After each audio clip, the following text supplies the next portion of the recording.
د نن ورځې تازه او مهم خبر ستا نږدې تاخیر هم د پاکستان پر خلاف د خبرو کولو سزا ورکول شوه.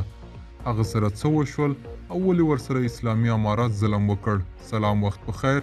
که غواړئ پوه شئ ویډیو تر پایه وګورئ او که تر اوسه پورې مو وطن میډیا یوټیوب چینل نه وي سبسکرایب کړی دا اوس یې سبسکرایب کړئ تر څو نوي او تازه معلومات تر تاسو در ورسیږي.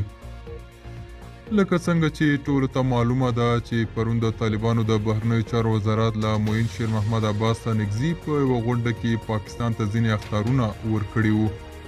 تازه BN خبري شبکې ویلي چې ستانکزی د بهرنیو چارو وزارت له معاینته ګوښه شو.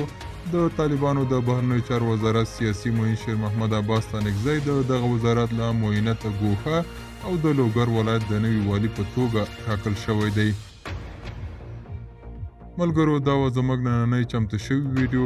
که تاسو کوم سوال یا نظر لرئ موږ سره په کمنټ کې شریک کړئ. تر بلې ویډیو مې په لویه لاس سپارم. ښه وخت او ښې چارې.